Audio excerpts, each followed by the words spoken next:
Hello, I'm Thalie Martini, CEO of Breast Cancer UK, and welcome to the Be Well podcast. Today, I'm going to be talking to one of the UK's greatest health and fitness gurus, who over her 30-year career has devoted her life to the power of movement. And what's amazing about this guest is that she brings women's ever-changing bodies at the heart of her fitness movement. And in doing so, has inspired thousands of women from pre-pregnancy through to post-menopause to move and to strengthen their bodies. Now, we know that regular physical activity reduces all sorts of disease risk, including our breast cancer risk, which is why her work is so important. My guest today is a published author, a successful blogger, and a successful YouTuber. She's a familiar face on daytime TV, offering training sessions and advice to thousands of viewers, and she's worked with many fitness brands as well over the years. I'm absolutely thrilled to welcome Jane Wake. Thank you so much for joining me today. Oh, thank you. I don't think I've had a better introduction than that. That was lovely. Well, you've achieved a lot, so I wanted to cover it. Now, Jane, I did mention in my intro that you frame physical movement and strength building around women's changing bodies, which I think is a wonderful thing. And one stage that is quite a lot in the spotlight these days is the menopause and the changes that happen to women during this time. Now, for some women, it's a really confusing time, and for many, it does unfortunately equate to increasing limitations. But I was particularly moved by your Instagram post on World Menopause Day, where you said women are designed to thrive beyond menopause. Now, that for me sounds pretty exciting and a tad radical, if I do say so. Can you tell me more about what you meant in that post? And also, importantly, do you think this idea is widely shared today? It possibly isn't widely shared, but I'd like to kind of give some background to why I think like that. And I'm very much I'm a scientist is my background, but also my love. And science comes in many different forms. And when you look at evolution and you look at something called epigenesis, you look at how we have evolved. It's really fascinating. And as mammals, so you go back to the basics, as mammals, we're unique in that we're not completely unique, but there are very few mammals that do what we do, which is to have a menopause. Okay, so as humans we have menopause, but many species just carry on. In theory, they can procreate right till the end of their life. Now, the other set of mammals that do this are a particular type of whale, and they are the toothed whales, the killer whales, and they also have a menopause in the same way that we do. But what happens in the community within whales is that the grandmother takes on a different role. She's actually protector. She is very, very strong. She looks after the other children within the family because the women who are still giving birth are looking after the new children that are coming into the family. So it's like a way of evolving, but also surviving. And it's called the grandmother effect. And it means actually we have this incredible, powerful role. And I see women doing this all the time. And we are not given half the credit for it that we should do.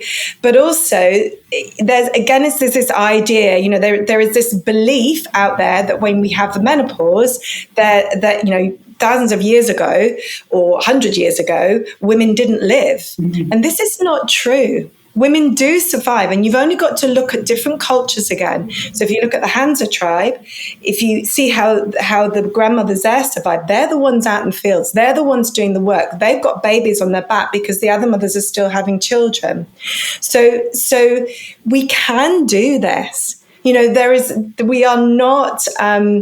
There's this idea that as we get older, particularly when we get to the menopause, that we have to take it easy. We have to do moderate exercise. We can't move very much. And that isn't true. There's absolutely no reason why any woman of any age, you can be in your 80s and your 90s, there is no reason why you cannot improve your muscle makeup. And we can see, and there's lots of research to prove that anyone can improve their muscle makeup. And we now look upon muscle as an organ within the body, which is something, again, which is quite a new idea, because muscles were just seen as something that helped us to move, and that's something that does deteriorate as we get older. And this is true, from 30 years onwards, we have this gradual decline in our muscle. And this is all to do with like lots of other things, our skin, our bones. We have this remodeling effect of our tissues, and this happens to our muscles and our tendons and our ligaments, as well as our bones, our skin. Everything remodels. And you have this, what we call protein synthesis and muscle protein synthesis, which is this rate at which our muscles build and the rate at which our muscles decline. And we need it to be here. And up until the age of 30, it's pretty much doing this just by being alive. Luckily, we live in a world that has gravity, and gravity is a pull on our muscles, and this helps us to move. But unfortunately, that process of muscle protein synthesis, this remodeling of our muscles, starts to decline from the age of 30. Right, that early. Yeah, and it's anything from 3 to 8% per decade. But obviously, when we get to the menopause, there is an increase in that rate. So it can start to increase quite dramatically. But it increases even more if we don't move. Yeah. Because, and that's what's so important. We have to move. And this is why I'm so kind of, like evangelical about it. Movement is our savior in so many ways, because we now recognize what muscle does for us. Yeah. And yes, we know all about preventing us, if we keep our muscle build, if we keep our balance, if we keep our mobility, it helps us with all sorts of things, just in terms of being able to move and have a better quality of life. But we also know, like you say, with this lovely research that's coming out about how it helps lowers our risk of getting breast cancer. And there's even more research, which is even harder to understand, but I'll try to describe it because it's a really important one. It's very new. So we always just think of, like, when we work on muscles, we get this energy transfer and it helps us to move. But we also know that energy transfer creates other chemical processes and chemical firing. And we get these protein cells that are given off when we load our muscles. And these are called myokines. Now, myokines or cytokines can be seen as something as inflammatory, or they can be anti-inflammatory. Now, there are different names to these myokines, and there are about 100 have been discovered, and we believe there will be hundreds more to be discovered. And what's something very unique is the same substance which you would try to produce as a drug or in a chemical process in a lab. When that same substance is produced by your muscles, it might have a pro-inflammatory effect when it's chemically produced, but when it's produced by your muscles, it has an anti-inflammatory effect. So there are unique properties in this. Wow. And this is what can help to prevent disease in all sorts of things. Yeah. There's one called brain-derived neurotrophic factor, and this is one that actually we now, it's been a lot of research has been done on, and we know that this has a positive effect on our brains, and it goes to all cells in the body.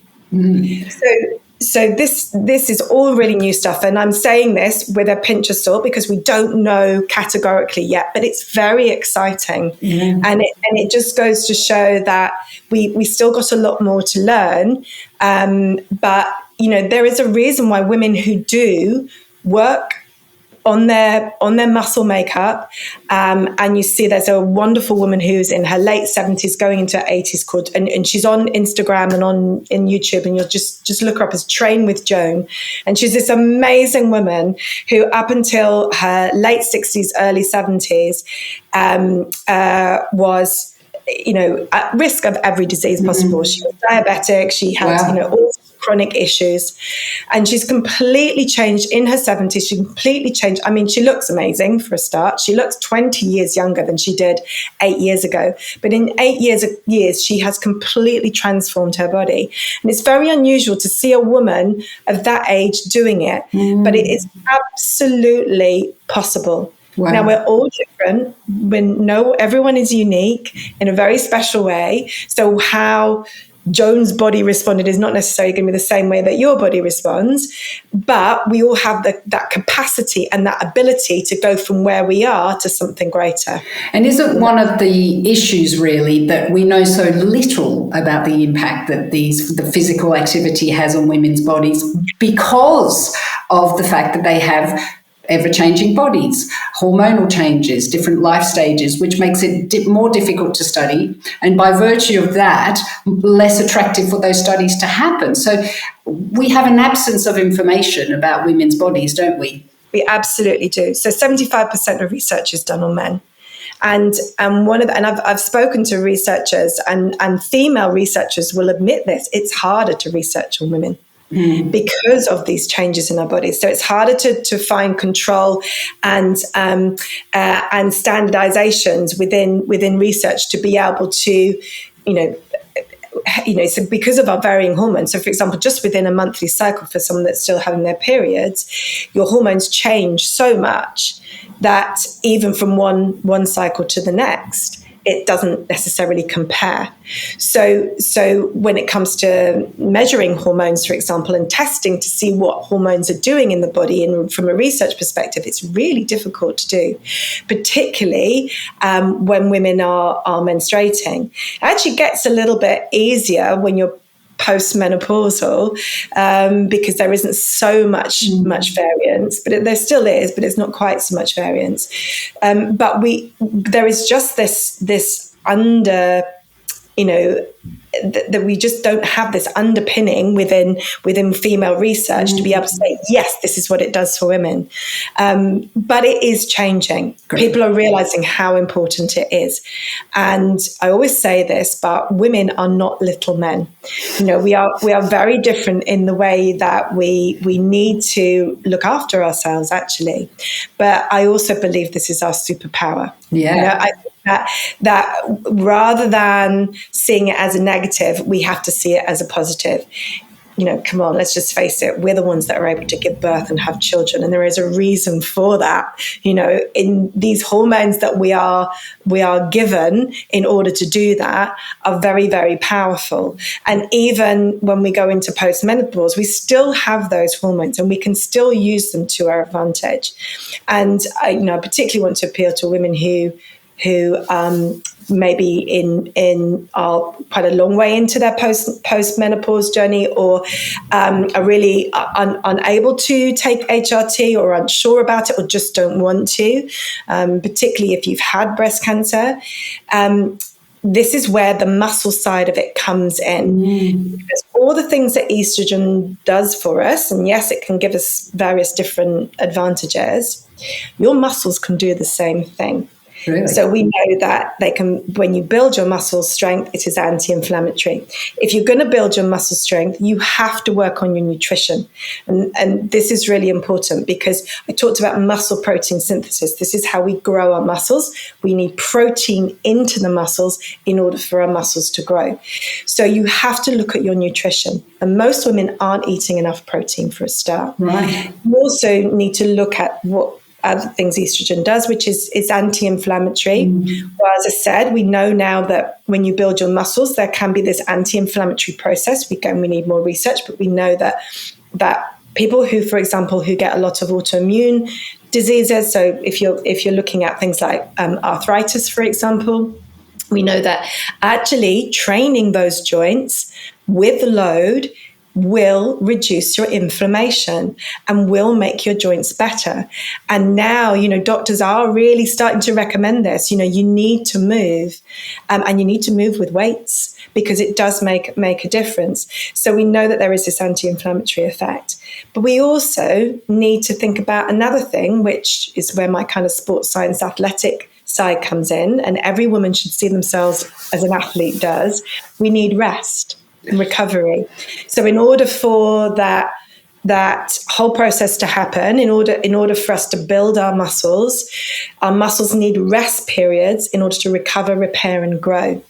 And a lot of us spend time, particularly I think in our kind of new post-menopausal years. So if you're going through that transition phase, we're still dealing with our kids. Mm-hmm. We are looking after our parents, and with that sandwich generation, we're still holding down a full-time job. We'll have other stresses very much personal to us, and we're living in this hyper anxiety stressed state.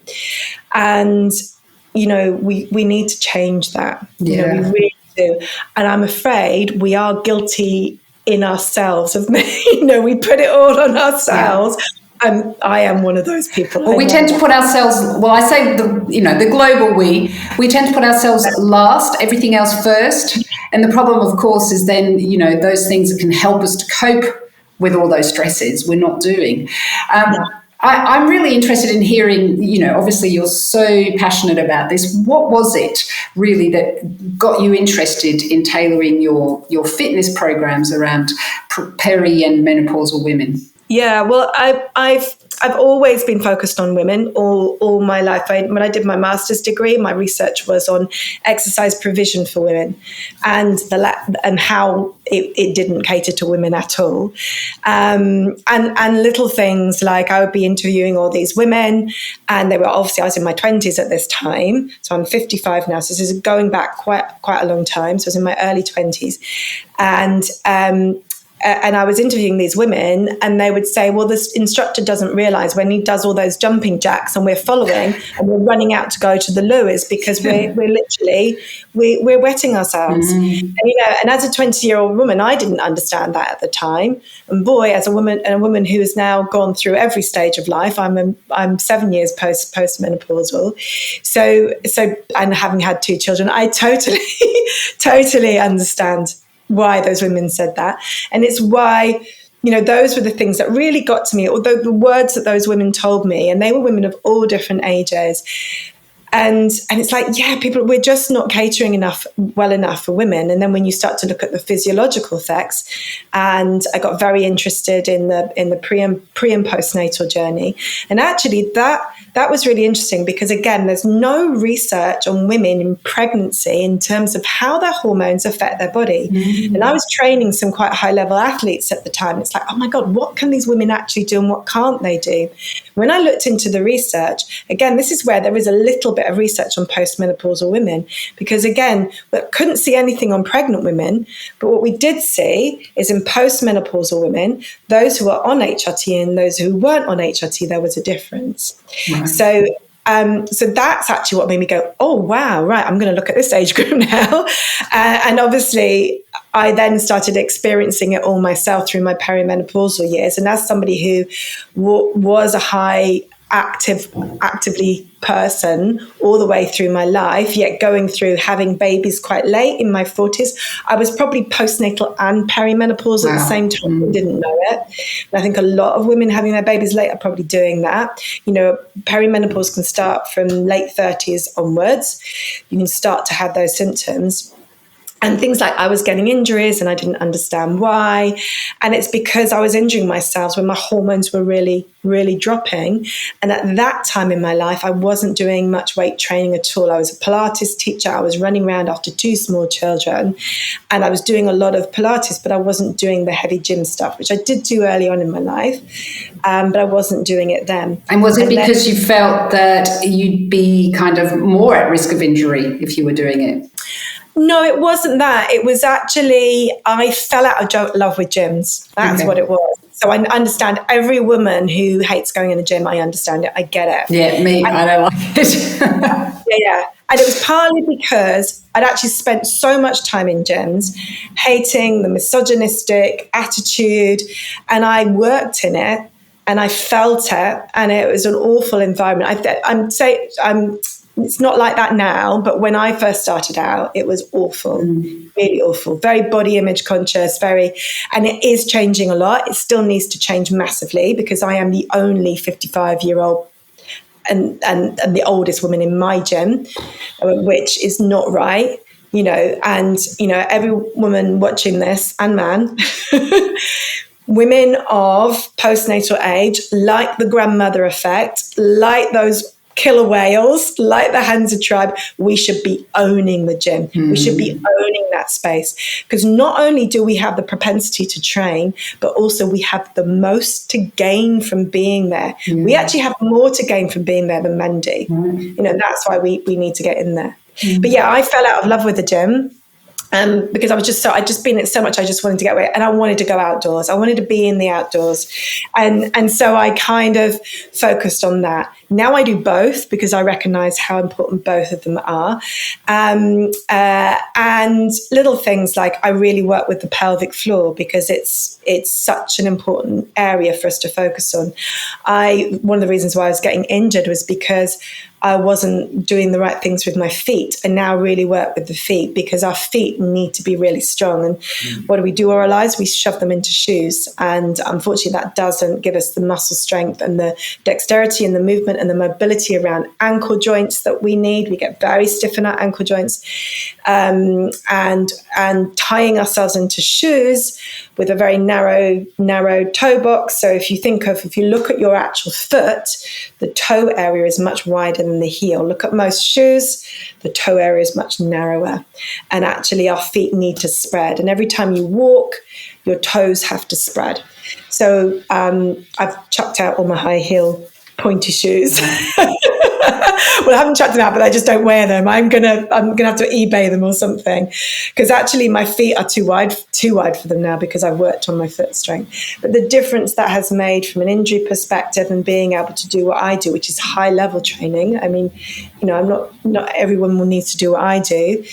But in order to do that, I've had to really work on my own body. But there is something incredibly empowering by doing that. And it's not just you got more muscle.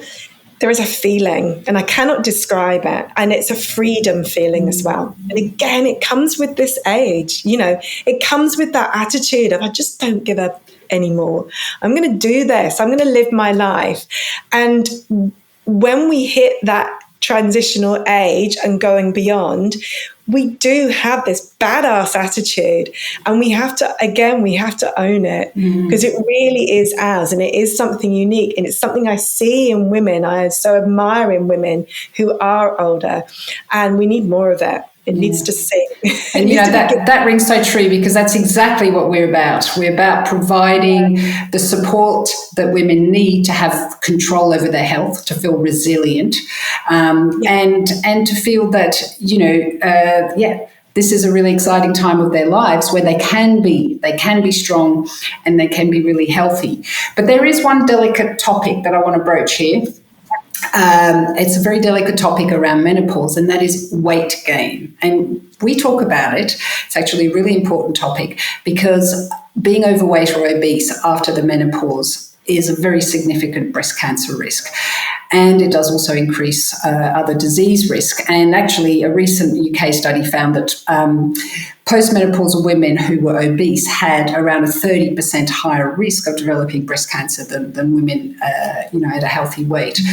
And so what makes this topic even more complicated, and I'm interested in hearing what you have to say, is that many women report that once menopause happens, weight gain is also hard to avoid. So what's your experience of this, and what are some tips that you can give to help women to manage their weight and to feel positive again about how they can do so around menopause and postmenopause? Yeah, absolutely. And you can absolutely do something about it. The first thing to say, though, is that we are all very individual, and there's never one thing that's going to do it. Okay, you have to look at the whole lifestyle gambit. You have to look at your whole life entirely, and you have to think of it as a toolbox of things that you have, and how you use that toolbox is going to be very different to how the next person uses it. And this is really important, because I think we can grab at stuff and think, right, this is going to solve my problem because it solved someone else's problem, and that it worked for them, it's going to work for me. And then it doesn't work for us. And then we feel really let down. And we feel let down in ourselves. So you have to generate this toolbox. So one of the things to recognize is that when our bodies hit start going into perimenopause and go into that post-menopausal phase, our bodies literally, and particularly in the first few years of that postnatal phase, there is this speeding up of sarcopenia, which is the reduction in the muscle mass, but also in bone mass as well. So we get this reduction happening. So it's quite fast how our bodies can change at that point if we're not doing something about it. And then the other thing that happens is that, and again, it's not the one reason, but it's part of the reasons why. So the loss of muscle mass is the fastest metabolic substance in your body. So this is why in general, men have more muscle mass than women. We have a larger proportion of fat, which by the way, makes us much better at burning fat and means we're better at endurance. That's another whole topic, but don't disregard that. It's another superpower. So, we do have more fat, and that's a good thing. And that's why we have babies. That's why we can do things that men can't, right? So it's a good thing. But when we lose that lean muscle mass, our metabolism, which is just what, as you're generally moving around, your metabolism will start to slow. And we get that expedited rate of that as we go from that transitional phase from perimenopause into postmenopause. So that could be one of the reasons why that's happening.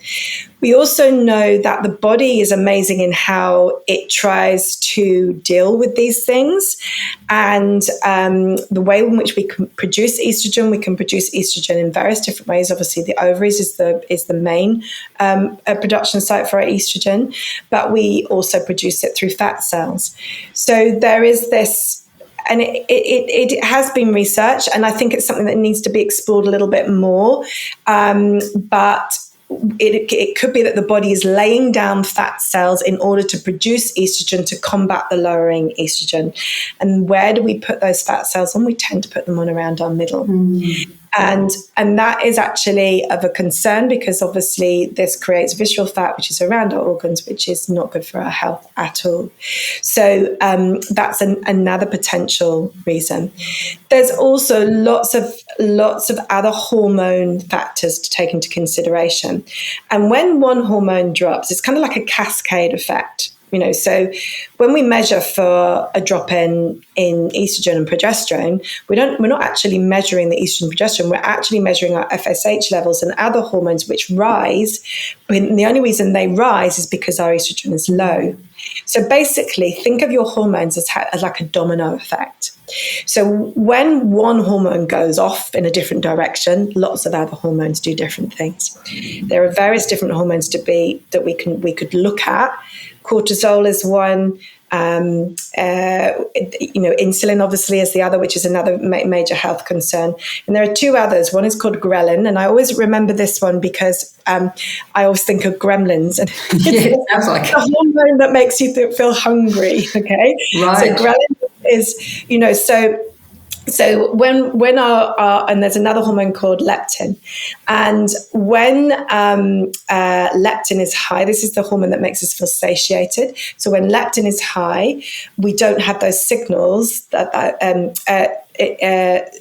leptin is low, ghrelin is high, we get these hunger signals, and leptin is also connected to our insulin levels as well. So we've got this cascading effect. So basically everything goes out of kilter. So that can make us hungrier? Is that what you're saying when you're postmenopause? Yeah. Sorry, I didn't explain that very well. It's a bit like going through a second kind of adolescence almost. Yeah.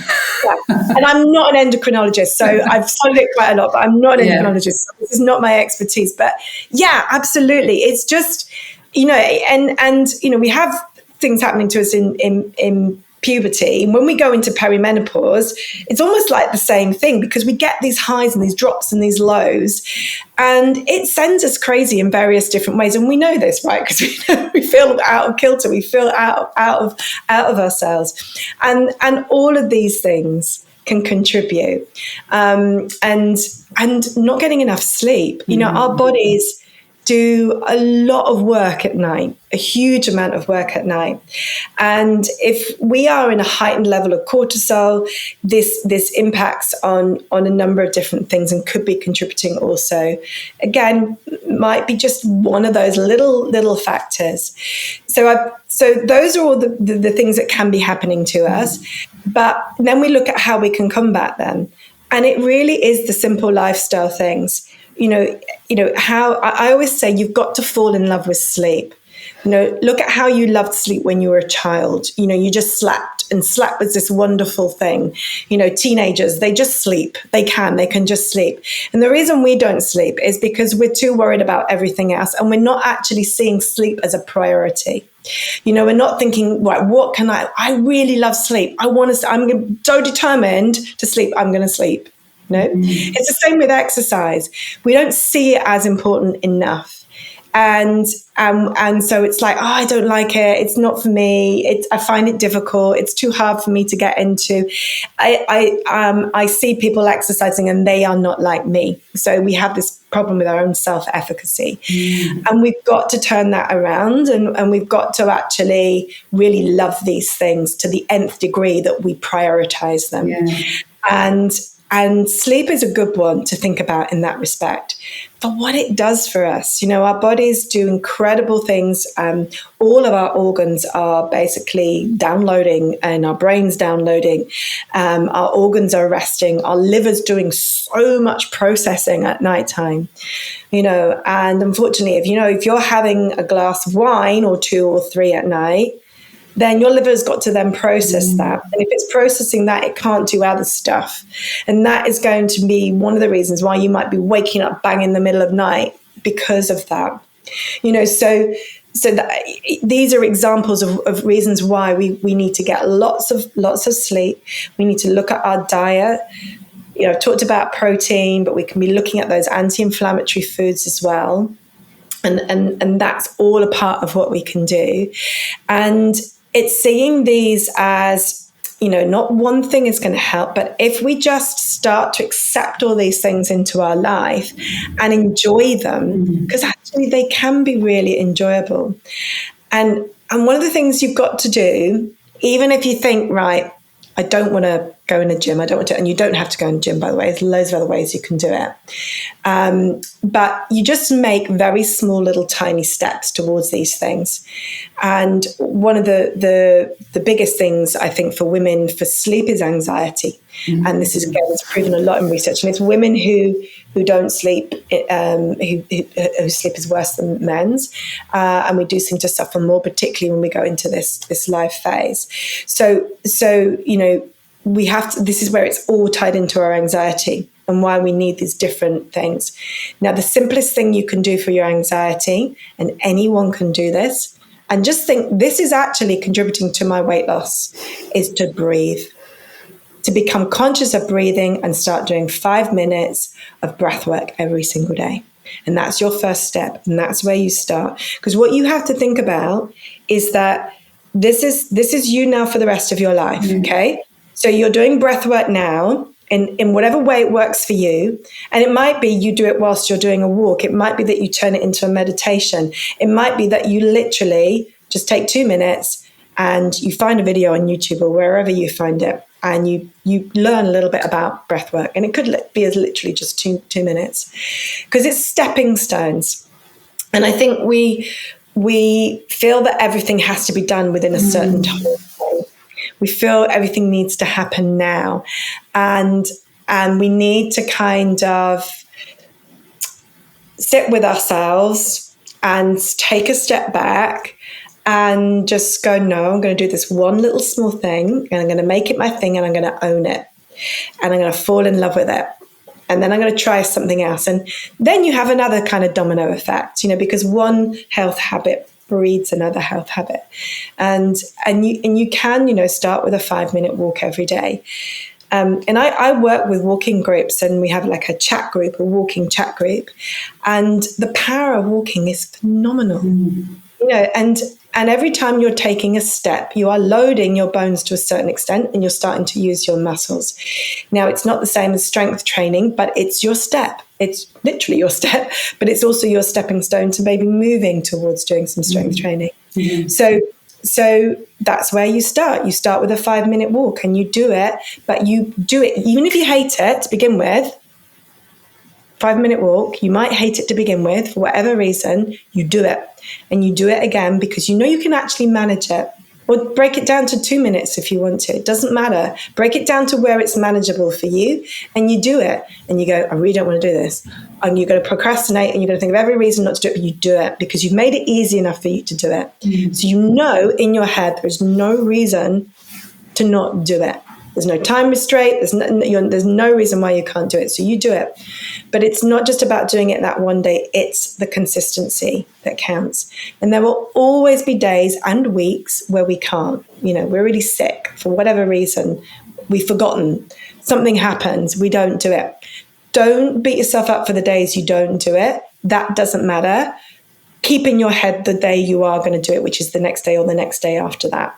So don't dwell on what you haven't done. Yeah. Don't dwell on where your body is right now. Start moving forward to where it's going to go and keep thinking of the next point and keep doing it. And it's amazing how that changes. And if you think, right, I want to be pushing weights in the gym when I'm 90, not when I'm 55, 60, 65, but I'm going to get there when I'm 90. You've got plenty of time. Yeah. Plenty of time. Just do it. Just start making those little steps. And that is such fantastic advice because actually, it is all about applauding those little changes you're able to make. And we talk a lot about, in terms of breast cancer risk reduction, there's lots of things we can do to reduce our risk because there are quite a lot of modifiable risk factors. But the advice is the same. Little steps, find something that's achievable and build on that and applaud yourself. And if you can't do it for whatever reason, then don't focus on that. Focus on the fact that you have achieved some things. And then little by little, one thing leads to another and integrating that into your everyday lifestyle, into your everyday habits, suddenly becomes easier and easier. And it is, the challenge is, so many things we've covered today, this perception that post-menopause, everything goes downhill, there's very little you can do. And that in turn, I think, probably demotivates a lot of women because it does feel so insurmountable. And so much about what you've said is really inspiring. But I'm particularly keen about this strength building because I don't think we've been talking about this for very long. It's quite a new thing. And, how can we, in your view, kind of start to revolutionize how women approach strength building? How can we make this a mainstream thing in your view? Yeah, well. First of all, I mean, I've got to talk to the blooming fitness industry because they need to actually make their gyms a place where women want to go. But other than that, it's actually much simpler than it sounds. Now, why do we need to do this in gyms? And if you look at populations living in blue zones, it's a lovely dream to think that we can do it by living a totally different lifestyle. Can I just ask for our listeners, can you explain briefly what the blue zones are? Yeah, sure. So the blue zones are areas in the world where culturally people live the longest and live the longest. They live well the longest. So they are active right into their hundreds. And they do that culturally. And there's lots of wonderful research that's coming out about why it is. It's to do with community, but it's also because they are active. They do labor work and they walk a huge amount. They're often in hilly areas, so they're going uphill quite a lot and downhill as well is also a challenge. So they're physically really, really active. Now, it would be nice to think that we could all live like that, and we can't. It's just not our, I mean, unless you live in the Peak District and whatever, but, it's not necessarily going to happen for us with all the best will in the world. So this is where weight training becomes really useful to us. And I want to dispel this myth that it is something that is really hard to do, because it's not. And actually, it doesn't have to take a lot of time either. This is the other thing. It's a bit like walking in that respect. And there are only 6, I talk about this a lot, there are only 6 fundamental strength training movements that you have to do. That's it. And all you got to do is master them one at a time. And the first one is to squat. Now, every time you get in a chair and you stand back up, you are squatting. So that is a squat. You sit back, you stand up. So it's a sit back and a stand up. It's a squatting action.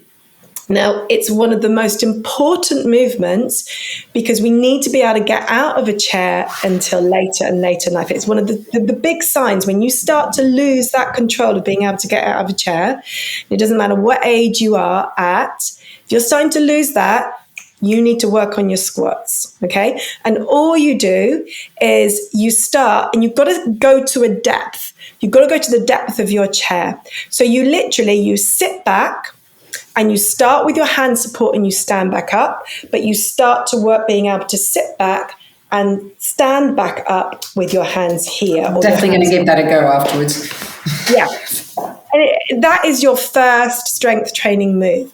And just think about it. If you get out of a chair and one heave out of a chair is a struggle and you have to put your hands down, then you've got a little bit of work to do. And you want to build up to being able to do 8 to 12 repetitions of a sit to stand squat. And then once you've mastered that, you take the chair away and you go a little bit lower. So you see in some cultures people who can squat right down to the ground. We're designed to squat like that. And there's also this idea that it's going to hurt your knees. Well, if you do have any kind of osteoarthritis or any inflammation in your joints, then that might limit your range of motion. But here's the thing. You go to your range that you can manage and you keep on doing it without it hurting you. So it might be that, you put a pile of cushions onto a chair, or a pile of books is better actually because the cushions will squash down. And you just sit to those books and back up to the range that you can manage. But you keep doing that. And then every so few weeks, you take one of the books away. It's a bit like a musical chair game, but you take a book away and then another one, and you get a little bit lower because you've got to keep doing it. Because if you do that, you will find that you will get less inflammation in your joints. Never work into pain, ever, right?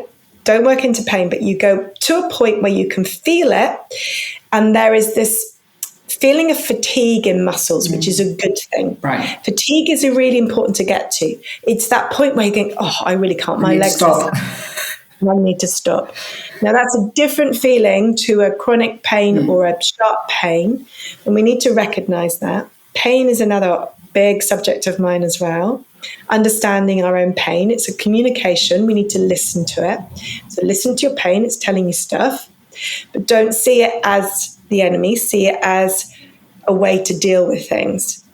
So work up to that point and keep going with it. And you'll find after a while you'll be able to do more. Everyone can gain because muscle has this ability to do that. And it's our power. It's a superpower. And because we have a different muscle fiber type in makeup, we have the same muscle fiber types as men, but our proportion of those different, you have lots of different types of muscle fibers, and the proportions that we have of certain types are different to men.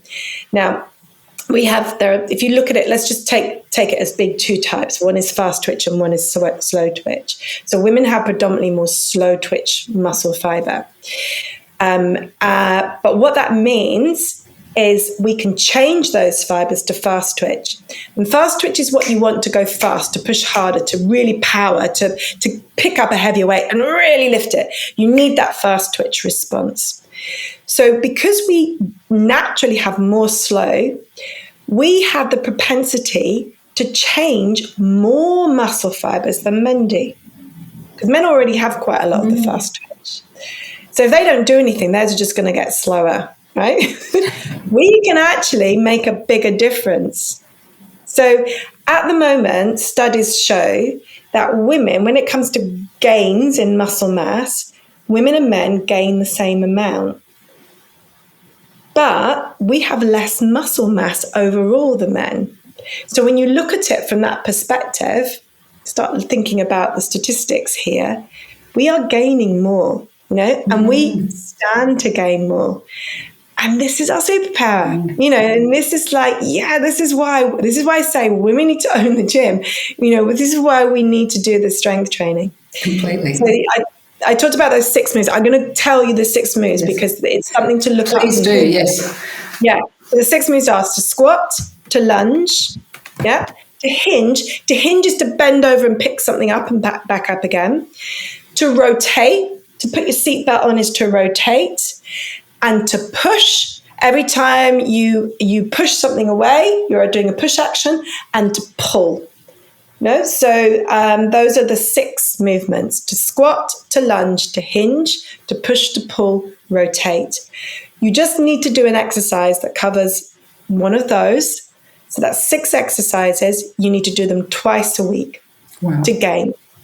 And that's it. You could do those 6 exercises in 2 20-minute slots a week. Okay. That is it. Brilliant. Now that's it. You start with no weight and you gradually build, but you want to be getting the load in there. Yep. So when you do that, you can do those exercises without any weight to begin with. You can start to introduce bands.